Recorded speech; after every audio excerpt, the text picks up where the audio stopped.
The Silent Watchers.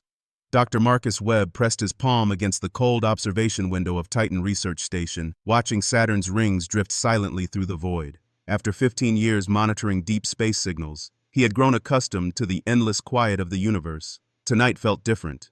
The quantum resonance detector had been picking up strange patterns from the direction of Vega for the past 3 days. Marcus returned to his workstation where screens displayed cascading data streams from across the solar system. His colleague, Dr. Yuki Tanaka, was already analyzing the anomalous readings when he arrived. Her dark eyes reflected the blue glow of the monitors as she worked with intense focus. "The pattern is definitely artificial," Yuki said without looking up, "but it's unlike anything in our databases. The quantum signature suggests technology far beyond our current understanding." Marcus leaned over her shoulder to examine the data. The signal wasn't coming through normal radio frequencies or laser communications. Instead, it was embedded in the fabric of space-time itself, riding quantum fluctuations that most civilizations wouldn't even know how to detect. "Run it through the translation matrix," Marcus suggested. "If it's a distress signal, we need to understand what it's saying." The station's advanced AI began processing the quantum patterns, searching for linguistic structures and mathematical relationships. Hours passed as the two scientists waited, drinking cold coffee and watching progress bars creep forward. Finally, the computer chimed with results. The translated fragments appeared on screen in glowing text. "The harvesters come with endless hunger. Hide the young ones in the deep places. Preserve the memory stones so our songs may live. We have seen the death of stars and the silence that follows." Yuki gasped, her hand flying to her mouth. "Marcus, this isn't just a distress signal. This is a civilization's last words." The implications hit Marcus like a physical blow. Somewhere in the direction of Vega, an intelligent species was facing extinction. They had sent their final message not through space, but through the quantum realm itself, hoping someone with the right technology might hear their cry. "We need to contact Earth Command immediately," Marcus said, reaching for the emergency communication panel. "This is first contact, and it's happening under the worst possible circumstances." The transmission to Earth took 43 minutes to cross the solar system. Marcus and Yuki spent that time analyzing more of the signal, uncovering additional fragments that painted an increasingly dire picture. The harvesters, whatever they were, had been systematically destroying worlds for millennia. They consumed not just resources, but entire civilizations, leaving nothing but empty space in their wake. Admiral Diana Foster's face appeared on the main screen when Earth Command responded. Her gray hair was pulled back in a severe bun, and her steel-blue eyes showed the kind of determination that had earned her command of humanity's first interstellar defense force. "Dr. Webb, I've reviewed your preliminary data," the Admiral said. "Our xenolinguistics team confirms your translation is accurate. We're looking at evidence of ongoing genocide on a galactic scale." Marcus nodded grimly. "Admiral, the signal's quantum signature suggests the source is approximately 27 light-years away in the Vega system. If we're receiving their final transmission, the attack may have already concluded. Or it may still be ongoing," Admiral Foster replied. "I'm calling an emergency session of the United Earth Council. This situation requires immediate attention from our highest authorities." The council chamber in Geneva buzzed with urgent conversation as representatives from every nation gathered for the unprecedented meeting.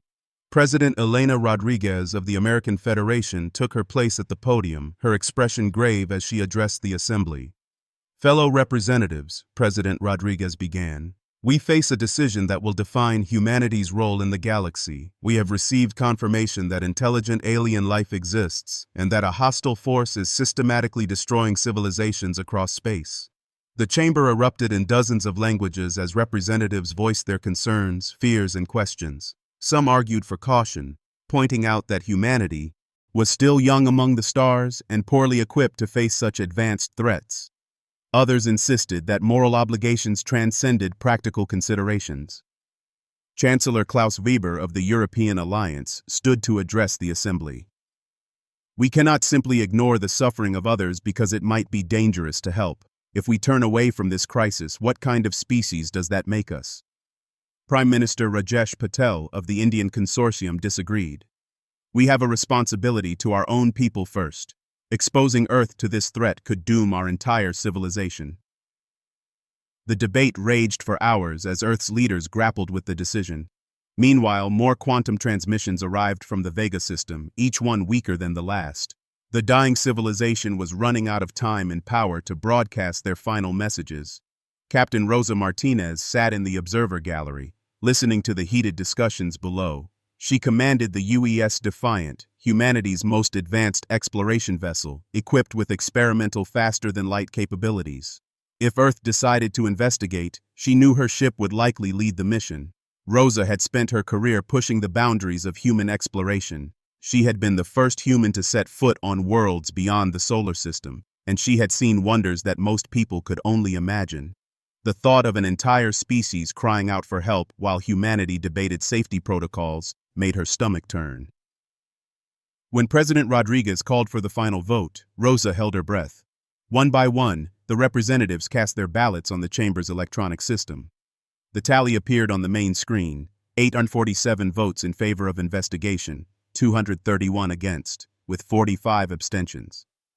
The motion passes, President Rodriguez announced. Humanity will respond to this crisis with appropriate caution and maximum effort. Admiral Foster, prepare your best ship and crew for immediate departure. Admiral Foster stood in the chamber's communication booth, her image projected to the assembled representatives.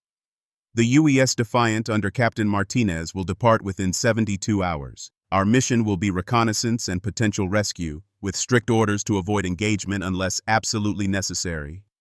Captain Martinez felt her heart racing as she realized the magnitude of what lay ahead. Humanity was about to make first contact with alien life, and it would happen in the shadow of an ongoing genocide. She thought about her crew, hand-picked specialists who had volunteered for the most dangerous missions humanity could offer. The Defiant launched from Luna Station exactly 68 hours later, its sleek hull gleaming in the sunlight as it departed Earth's gravitational influence. The ship's crew of 47 included the best scientists, engineers, and military personnel humanity could assemble on short notice. Dr. Chen Wei, the ship's xenobiologist, stood in the observation lounge watching Earth shrink behind them. She had dedicated her life to studying the possibility of alien life, never imagining she would encounter it under such tragic circumstances. Her research would be crucial in understanding whatever survivors they might find. Lieutenant Commander James Park ran final diagnostics on the ship's weapons systems. Though their mission was officially peaceful, everyone understood they might encounter the same force that had destroyed the Vega civilization. Park's experience in asymmetric warfare would be invaluable if they faced superior technology. The journey to Vega took 18 days using humanity's most advanced hyperdrive technology. During that time, the crew prepared for every scenario they could imagine. They studied the quantum transmissions, learning fragments of the alien language and culture. The species called themselves the Zelani, and their final messages spoke of crystal gardens, singing stones, and children hidden in deep caverns. When the Defiant dropped out of hyperspace at the edge of the Vega system, the crew gathered on the bridge to see what remained. Captain Martinez stared at the main screen in horror as sensor readings painted a picture of systematic destruction. 3 planets had once orbited Vega. Now only debris fields remained where 2 of them had been. The 3rd planet still existed, but its surface glowed with the heat of ongoing bombardment. Massive geometric ships, each one the size of a city, moved in precise formation around the dying world. "Captain," reported Chief Science Officer Thompson, "I'm detecting massive energy signatures from those vessels. They're not just attacking the planet, they're harvesting it, stripping away the atmosphere and converting matter into some kind of computational matrix." Captain Martinez studied the tactical display showing the alien fleet. The ships moved with mechanical precision, their hulls bearing no decorations or identifying marks. They looked like tools rather than vessels, designed for function rather than form. "Any sign of the Zelani?" Martinez asked. Dr. Chen checked her biological sensors.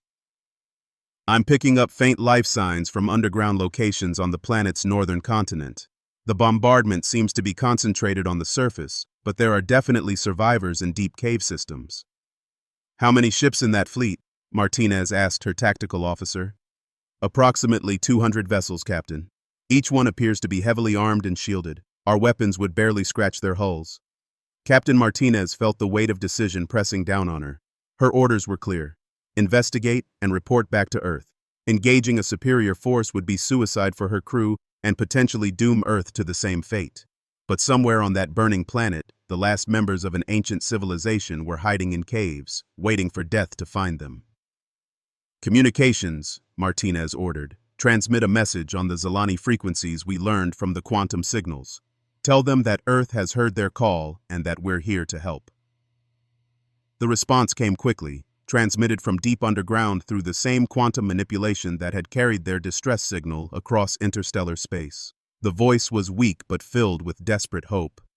Star friends from distant suns, we are the last singers of the crystal songs. The harvesters have taken our sky cities and our floating gardens. Only the deep singers remain, keeping the memory stones safe in the root caverns. We have seen your small starship in the darkness. Are you the answer to our final prayer? Captain Martinez closed her eyes for a moment, thinking about Earth, her crew, and the dying civilization below. When she opened them again, her voice was steady and certain. This is Captain Rosa Martinez of the United Earth ship Defiant. We received your message across the void between stars. We have come to help, but we need you to trust us. Can you guide some of your people to a safe location where we can attempt a rescue? The quantum transmission crackled with interference from the ongoing bombardment, but the Zilani voice came through clearly. We will try, star friends, but beware the harvesters. They have consumed 1,000 worlds and 1,000,000 songs. They will not allow even one voice to escape their hunger. As if summoned by the warning, several of the massive harvester ships began changing course, their sensors having detected the Defiant's presence. Captain Martinez watched the tactical display as the enemy vessels moved with terrifying purpose toward her position. All hands to battle stations, Martinez announced over the ship's communication system. We're about to find out what humanity is made of. The first phase of humanity's war for the galaxy was about to begin, and it would start with one small ship standing between an ancient evil and the last survivors of a dying world. Captain Martinez gripped her command chair and prepared to show the universe what happened when someone threatened the innocent while humans were listening. The gathering storm. The Defiant shuddered as harvester energy beams lanced through space around them. Captain Martinez gripped her command chair as the ship's experimental shields flared with each near miss. The enemy vessels were massive, their crystalline hulls reflecting the dying light of burning cities below. Evasive maneuvers, Martinez ordered. Keep us moving and prepare for emergency jump to hyperspace. Lieutenant Commander Park's fingers flew over his tactical console. Captain, their targeting systems are incredibly precise, but they seem to be calculating our movements based on predictable flight patterns. If we randomize our trajectory... Do it, Martinez snapped as another energy beam scorched past the bridge viewports. The Defiant began weaving through space in seemingly chaotic patterns, drawing on human unpredictability that the harvester computers couldn't anticipate. The ancient machines had conquered countless worlds by overwhelming superior technology and mathematical precision, but they had never faced a species that excelled at creative chaos. Captain, Chief Science Officer Thompson called out, I'm reading massive energy buildup from the lead harvester vessel. They're preparing some kind of planet-cracking weapon. Martinez watched in horror as the largest harvester ship oriented itself toward the planet's northern continent where the Zilani survivors were hiding. The weapon was meant to finish what the bombardment had started, ensuring no trace of the civilization would remain. How long until they fire? Martinez asked. 60 seconds, Captain. Rosa Martinez had faced impossible odds before, but never with the lives of an entire species hanging in the balance. The Defiant was fast and maneuverable, but it was also tiny compared to the harvester fleet. Any direct attack would be suicide for her crew. Then she remembered. The Defiant jumped to hyperspace just as the expanded harvester fleet began their pursuit. The journey back to Earth took 16 days, during which Captain Martinez's crew worked closely with their Zilani passengers to understand the magnitude of the threat facing the galaxy. Elder Zathara shared the Memory Stone's contents with Dr. Chen and the ship's xenolinguistics team. The crystalline databases contained not just Zilani knowledge, but fragments of information from dozens of other species the harvesters had encountered over millennia. Each civilization thought they were facing an isolated attack, Dr. Chen explained to Captain Martinez as they reviewed the data. But this is a systematic campaign of extinction that has been ongoing for thousands of years. The harvesters move through the galaxy like a plague, consuming everything in their path. The Memory Stones revealed the true scope of the crisis. The harvesters had destroyed over 300 known civilizations, each one adding to their collective intelligence and technological capabilities. They had learned to adapt to every form of resistance. incorporating new defensive strategies and weapons technologies from each species they conquered. But the Zilani databases also contained something unprecedented: detailed records of harvester weaknesses observed across multiple encounters. Previous civilizations had fought alone and died in isolation, but now their combined knowledge was available to plan a coordinated response. When the Defiant arrived at Earth, the ship was met by the largest fleet mobilization in human history. Admiral Foster had used the time during their mission to convince Earth's leaders that half measures would not be sufficient against this threat. The Luna shipyards worked around the clock, converting civilian vessels to military configuration and accelerating production of new warships. Earth's industrial capacity, refined through centuries of competition and innovation, was being directed toward a single goal: building a fleet capable of standing against the harvesters.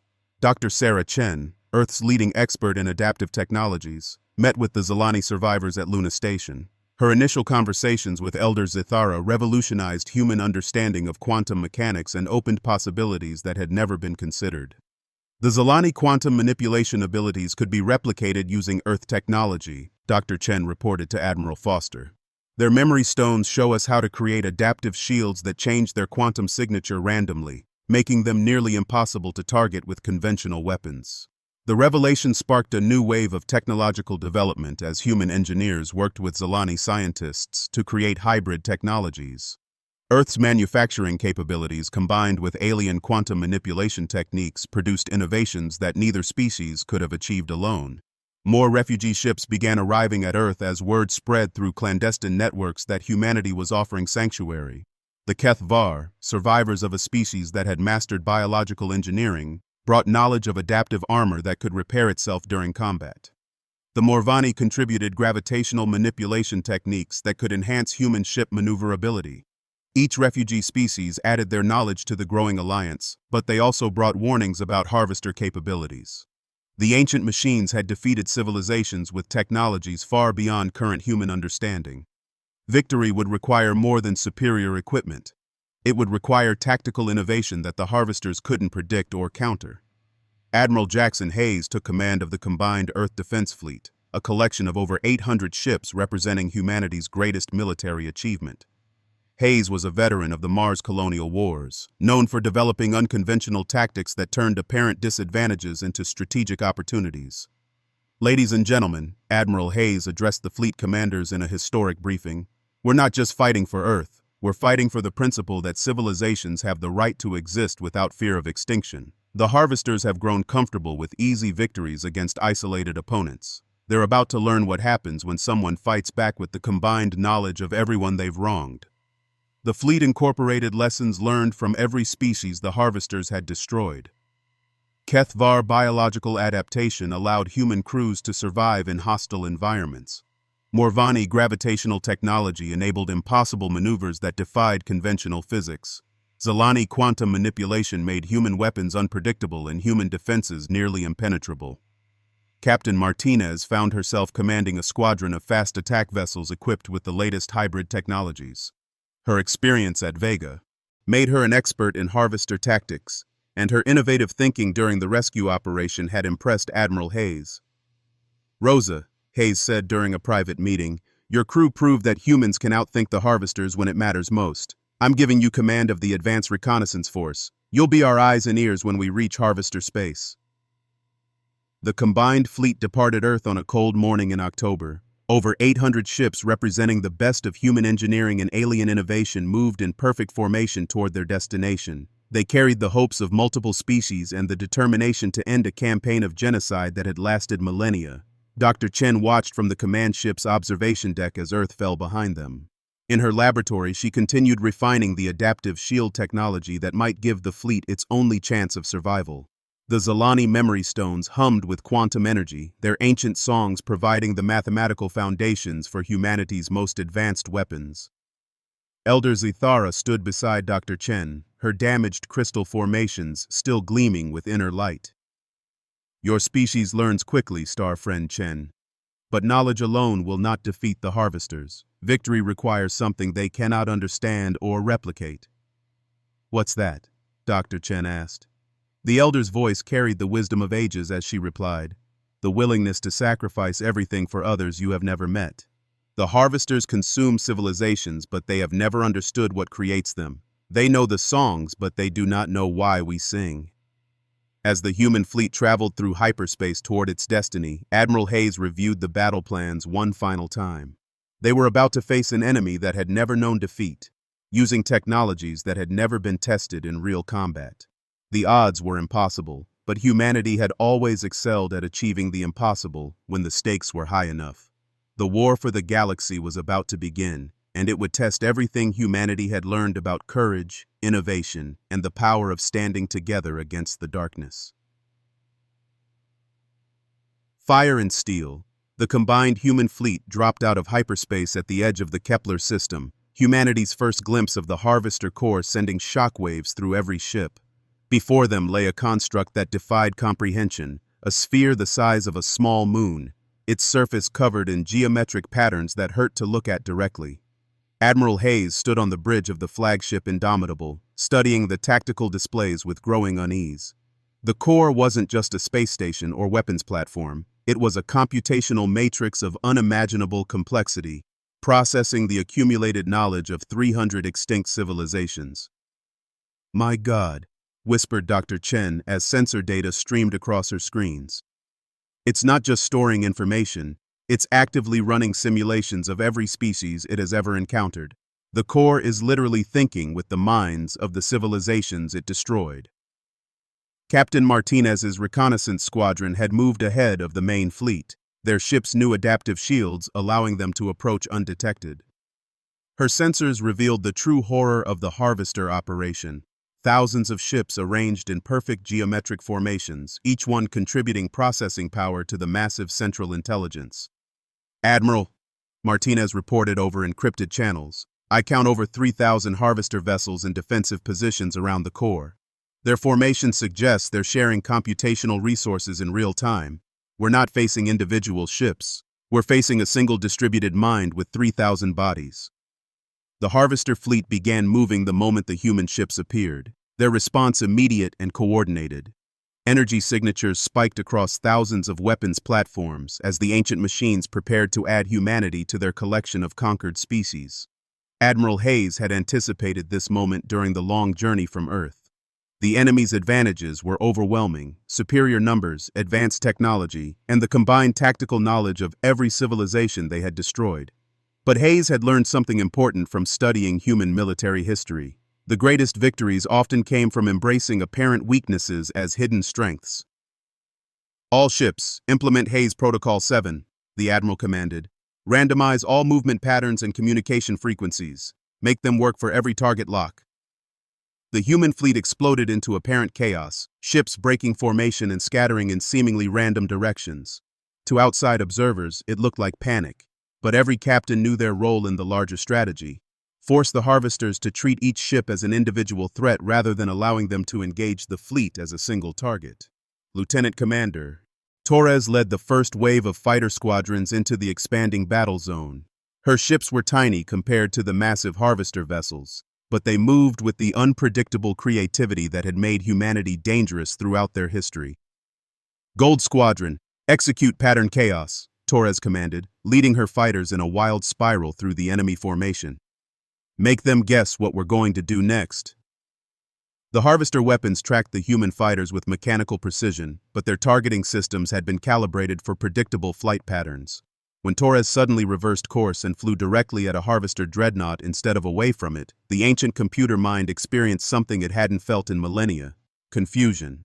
Dr. Chen monitored the battle from the Indomitable science station, watching as her adaptive shield technology proved its worth. Human ships that should have been destroyed by the first enemy salvo instead shrugged off attacks that would have vaporized conventional vessels. "The quantum randomization is working," Dr. Chen reported to Admiral Hayes. "Their targeting computers can't lock onto our ships because our shields are changing their quantum signature faster than the Harvesters can compensate." But the enemy was learning and adapting with terrifying speed. The core's massive computational power allowed it to analyze human tactics in real time, developing countermeasures and distributing them to the entire fleet within minutes. Elder Zithara stood in the ship's quantum laboratory, her crystalline hands moving over the memory stones that contained the wisdom of her people. The ancient Zelani could sense the Harvester consciousness reaching out through space, trying to understand the strange new opponents that refused to follow predictable patterns. Admiral Hayes, Zithara said through the communication system, the Corps is attempting to analyze human psychology through combat observation. It is learning your species' nature from how you fight. Hayes understood the implication immediately. The longer the battle continued, the better the Harvesters would understand human tactics. Victory would require ending the fight before the enemy could fully adapt to humanity's unconventional approach. Captain Martinez, Hayes commanded, take your squadron and attempt a direct strike on the Corps. We need to disrupt their central processing before they solve us completely. Martinez led her ships on a desperate run through the heart of the Harvester formation. Enemy fire filled space around them as thousands of weapons converged on the small human force. The adaptive shields flared and sparked under the impossible barrage, but they held long enough for Martinez to reach weapon range of the massive Corps. Firing all quantum torpedoes, Martinez announced, unleashing humanity's most advanced weapons against the geometric nightmare before them. The torpedoes struck the Corps' surface and detonated, their quantum warheads creating brief tears in the fabric of space-time itself. For a moment, the massive construct's patterns flickered and dimmed as damage cascaded through its computational matrix. But the victory was temporary. The Corps' self-repair systems activated, drawing matter and energy from nearby harvester ships to restore the damaged sections. Within minutes, the construct was operating at full capacity again, its processing power undiminished. Admiral, reported Chief Science Officer Thompson, the Corps is too large and too well defended for conventional attack. Even our quantum weapons only cause superficial damage. Admiral Hayes studied the tactical display, watching as more human ships fell to the increasingly coordinated Harvester response. The enemy was learning to predict human unpredictability, turning humanity's greatest strength into a liability. Then Hayes remembered something from the refugee databases, a fragment of information from a species called the Nathali, who had fought the Harvesters 12,000 years ago. They had discovered that the Corps' greatest strength was also its greatest weakness. Dr. Chen, Hayes commanded, can we create a quantum virus, something that would spread through their network and cause system-wide failure? Dr. Chen's eyes widened as she understood the implications. Theoretically, yes, but we'd need to inject it directly into the Corps' central processing matrix. The delivery system would have to survive long enough to establish a connection with their network. How close would we need to get? Hayes asked. Physical contact with the Corps' surface, Dr. Chen replied, and the ship making the delivery run wouldn't survive the process. Admiral Hayes looked around the bridge at his crew, men and women who had volunteered for humanity's most dangerous mission. He thought about Earth, about the refugee species who had placed their trust in human protection, and about the memory stones that contained the voices of civilizations that would never sing again. Prepare the virus, Hayes ordered. I'll deliver it personally. The bridge erupted in protests from his officers, but Hayes silenced them with a gesture. This is why we're here, he said quietly. Not to win glory or expand territory, but to protect the innocent from those who would destroy them. Sometimes that requires the ultimate sacrifice. Dr. Chen and Elder Zithara worked together to create the most sophisticated weapon humanity had ever produced. A quantum virus that would spread through the Harvester network like a plague, causing their shared consciousness to collapse into chaos. The virus incorporated elements from every refugee species' knowledge, creating a pattern of information that the Corps' mind could not process without destroying itself. The virus is ready, Dr. Chen reported. But Admiral, you don't have to do this personally. We could use an automated probe. No, Hayes replied firmly. The Harvesters learn from everything they encounter. If this fails, they'll develop immunity to similar attacks. This has to work perfectly on the first attempt, and that requires human judgment in the final moments. Admiral Hayes transferred his command to Captain Martinez and took personal control of the fast attack ship Retribution. The vessel had been modified with the most advanced adaptive shields available, but everyone knew it wouldn't survive direct contact with the Corps. All ships, provide covering fire for Admiral Hayes, Martinez commanded over the fleet communication system. Make sure he reaches the target. The entire human fleet converged on the Corps, sacrificing ships and lives to create a corridor through the Harvester formation. Fighters dove into impossible odds to draw enemy fire away from Hayes' ship. Larger vessels rammed Harvester destroyers to clear the approach route. Hayes flew the Retribution through the chaos of battle, watching his brave crews die around him to give humanity this one chance at victory. The ship's hull glowed white-hot from near misses, and the adaptive shields were failing under the concentrated enemy fire. "Admiral," came Captain Martinez's voice over the radio, "you're almost there. The path is clear." Hayes looked ahead at the massive core, its geometric patterns seeming to pulse with malevolent intelligence. He thought about the child's voice that had started this entire journey, crying out across the void for someone to care enough to help. "This is for everyone you destroyed," Hayes whispered as he activated the quantum virus and drove his ship directly into the core's surface. The Retribution penetrated the construct's outer shell and released its deadly payload directly into the central processing matrix. The virus spread through the Harvester network at the speed of thought, corrupting data and creating cascade failures throughout their shared consciousness. The effect was immediate and catastrophic.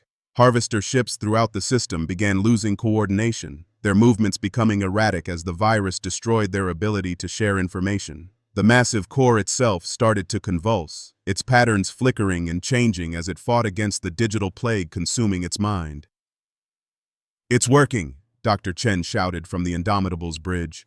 "The virus is spreading through their entire network. They're losing cohesion across the entire fleet."